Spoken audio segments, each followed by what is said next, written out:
But part of the deal of being a footballer, goal scorer, striker is that you're fit and available to play. And my concern and criticism of those two players for a long time now has been that they don't play enough matches in a row regularly. Well, hello again from here at Newcastle United's training ground, where we've got a bit of breaking, belated transfer news this morning. Yes, Jason Tindall replaced Eddie Howe for our pre-match press conference. Eddie Howe, would you believe, has joined the ever-growing list of injuries. Yeah, Eddie Howe, brackets, illness, brackets, as we refer to in tomorrow's newspaper, was missing this morning. He should be okay for the game tomorrow, but yeah, in his place we had Jason Tindall, Mad Dog, and it was a busy press conference, you know, packed full of reporters. There was also the club's photographer, the club's videographer. He did comment, you know, has Jason asked you to be here? They don't normally turn up for Eddie Howe's press conferences. So no, he came in and, you know, very polite and engaging he was too. I'll get to what he said in just a moment. But first of all, we wrap up the fitness news ahead of tomorrow. And if you think Eddie Howe is evasive on injuries, try and spend 30 minutes with Jason Tindall. Yeah. Alexander Isak could be out for anything between 1 day and 1 year. Yeah, I'll tell you what Jason said first of all, and then I'll tell you what I know. He said that Alexander Isak has improved this week, that there is a chance he could be involved against Luton tomorrow. Now, based on the information I had at the start of the week, I would be really surprised if Alexander Isak played any part against Luton. He come off with a groin injury, of course, against Aston Villa on Tuesday night. The word in the sort of 48 hours after that from people you speak to around the edges was that they were looking at a few weeks out for Alexander Isak. Now that was before scans, that was before the groin had settled down. That was the word in the immediate aftermath of the game. Now listen, it could well be that there's been wonderful news and Isak is fine tomorrow, but like I say, I would be surprised on that front. So yeah, I think it'll be after the game tomorrow with Eddie Howe we get a more of an accurate assessment of exactly where Alexander Isak is at. But I do think Harvey will be on the bench tomorrow. Now, my information earlier in the week was that he was in the squad list to travel down to Aston Villa. He didn't make that squad. I don't think there was any setback. I think that was maybe a provisional thing. So yeah, I would fully expect Barnes to be on the bench tomorrow. Callum Wilson, Jason Tindall has just said to us there, is close, but there remains a question mark. I think it'll be bench at best for him. Joe Willock doesn't sound as if he will make tomorrow. Jamal Lascelles as well, I'd say, is a massive doubt for that. Those two could be back the week after for going down to Nottingham Forest. Likewise, Callum Wilson. So that's where we're at fitness-wise. What does it mean? Well, they're certain, I think, to start tomorrow. And this was a subject explored with Jason Tindall. Anthony Gordon will start through the middle tomorrow against Luton. Now, for me, yes, Gordon can do a job there. He showed that when he went in the middle against Aston Villa on Tuesday night. But in effect, Newcastle almost lose two players. They lose Alexander Isak through the middle, and they lose the left winger that is Anthony Gordon.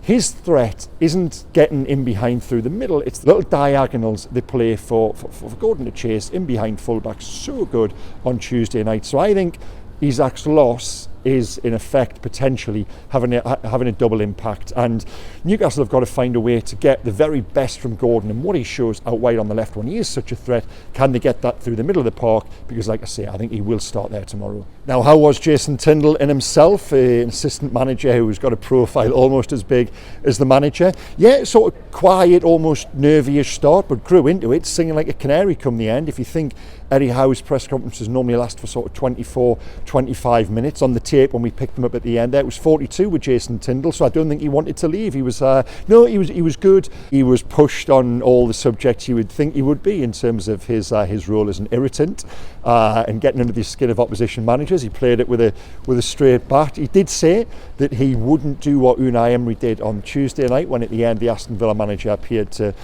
snub him.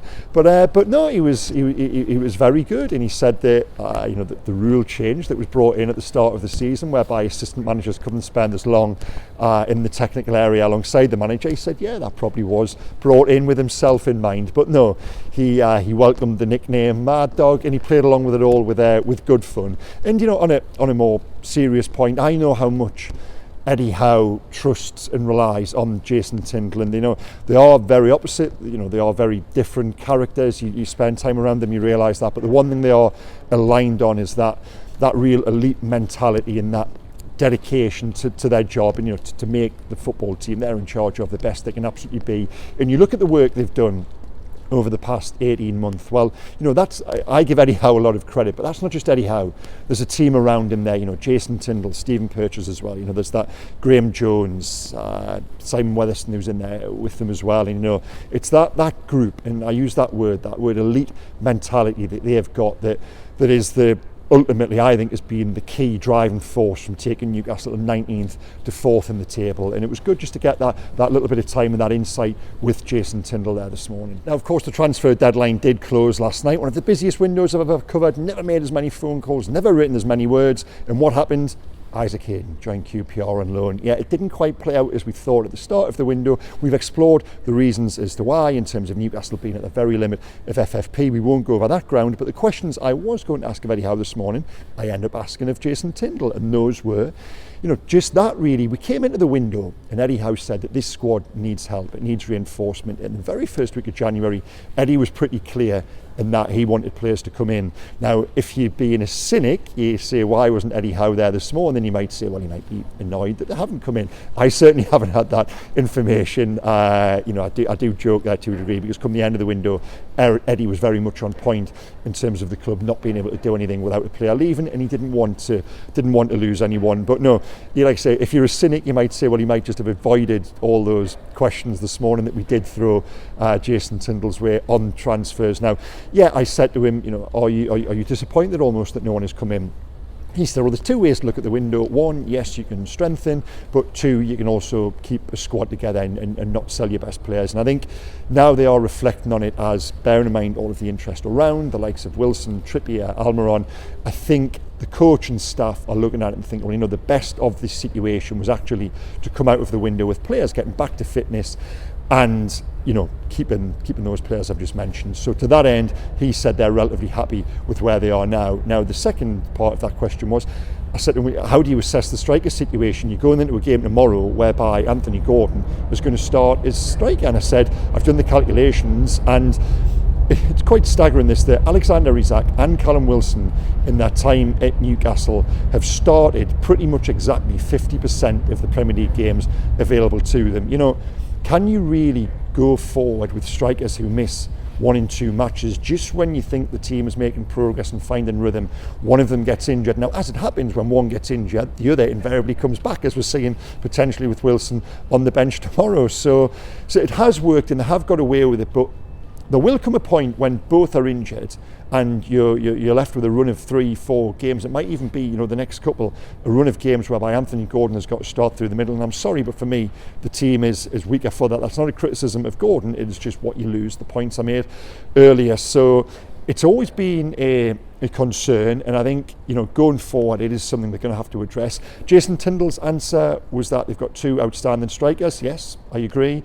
2 strikers who are very different and bring different things to the team. Yes, I agree. 2 strikers who score goals. Yes, I agree. But part of the deal of being a footballer, goal scorer, striker is that you're fit and available to play. And my concern and criticism of those 2 players for a long time now has been that they don't play enough matches in a row regularly, and that ultimately affects at key moments the rhythm and the continuity of the team as well. So I think striker is a position they're absolutely going to have to revisit in the summer. Now, how do I reflect on the club's transfer business this window? Like I said earlier in the week, we did a podcast for the Daily Mail. It's all kicking off. I'll put the link again in the description below, where we spent a good 20-25 minutes talking about Newcastle in terms of the January transfer window. I think they have left themselves potentially short, and yes, while I agree with you don't sell Kieran Trippier, you don't sell a player, you don't sell your best player is the message I've sort of banged on about for a couple of weeks now. But I do think they need a midfielder. They're going to go into the game tomorrow. Joe Willock is still a couple of weeks away from coming back potentially. Joe White, and again, this isn't a slight on Joe White, but he is a 21-year-old who's been on loan at Crewe, who hasn't played Premier League football. He's the 4th choice midfielder. I actually think Joe White is a very good player, and given a chance to come in, he might just, this might just be his chance, like it has been for Louis Miley this season. But nonetheless, I think to not bring a midfielder in, given Joe Linton the news through the window that Joe Linton was going to miss the rest of the season, that changed from the start of the transfer window, to then not be able to act on that and not be able to find a deal to do, I think that's a risk. Likewise, it's centre forward. We still haven't, I believe, got the full picture on Alexander Isak. Callum Wilson will come back, but why won't Callum Wilson break down again? I think in those 2 positions, I do think there's a a real chance and a real danger, that everything we saw that was so brilliant and so good down at Aston Villa, again, during the last few months of the season, could be undermined by personnel options, by fitness issues, as the first half of the season has been. So yeah, for me, I would have liked to have seen them try to do something. That might be me speaking without full knowledge of the books, and perhaps it was totally impossible. But if they'd moved a player out, they could have brought someone in. Should they have made more effort to do that? I don't know, but I do think it's a risk. Now, who were Newcastle after in this window? Perhaps now we can reveal some of that information. Well, listen, one player I know, if Almiron had have gone, or whoever had gone, and there was scope to bring players in, Philip Billing down at Bournemouth was a definite target and a definite like, and I think that was, I think for around £25 million, I think a deal could have been done there. And bearing in mind, if Billing or anyone, you know, comes in and signs a 5-year deal at £25 million, that is amortised. It's only £5 million per year on your FFP calculations. So Billing was a definite target. Here's a new name as well, Kiernan Dewsbury-Hall down at Leicester. Now, when there was word earlier in the window that he was available for around £25 million, I think he was definitely part of Newcastle's conversations. They like him, but then all of a sudden the asking price, as we saw with Brighton's failed pursuit of him, went from 25 to £40 million. That was Newcastle out. Likewise, I don't think they were ever really, you know, the asking prices for the likes of other names mentioned, Andrea Onana, Morgan Gibbs-White, you're talking plus 40, plus 50, even £60 million.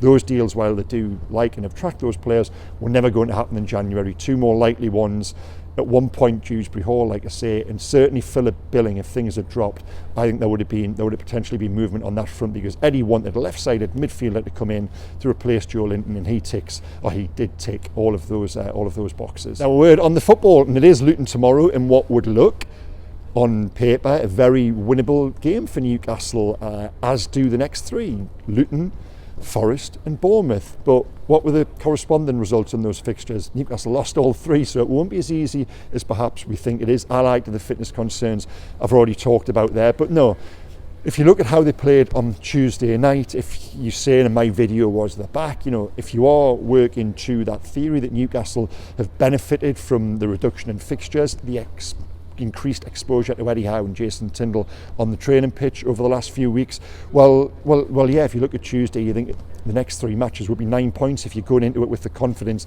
that we had in these sorts of games last season around Newcastle. So I do, even without Isak and Wilson, I do fully expect Newcastle to beat Luton tomorrow, and then, you know, to take that into Forest in a good run. And where would that leave them going forward for the rest of the season? Because you look at the gap to Aston Villa and it still seems big, but if Newcastle go and get 9 points out of 9, that picture can change, you know, really quickly. And if you're looking at the positive side of it, perhaps by then Wilson, Willock and Barnes could be back and they would have lost nobody else. And all of a sudden things do look a lot healthier. So there are massive positives to I don't say cling to is not the right word. There is massive positives going forward from this point on. I think a lot of that will depend on the news on Isak. And like I say, I think we'll have a much clearer picture of that tomorrow night when we do speak to Eddie Howe, if he does, if he does make the game, which we're led to believe he will do. So yeah, guys, thank you for watching. There's links in the description below this video. I'll be at the Luton match tomorrow with my reflections afterwards. Please come back again with Newcastle. There'll be some twist, there'll be some, some new plot and twist, some storyline there. It never stops here. It's great fun as a journalist. It's intriguing. So please click on those links in the description below, and I'll see you again in 24 hours time. Okay, take care, guys. Bye bye.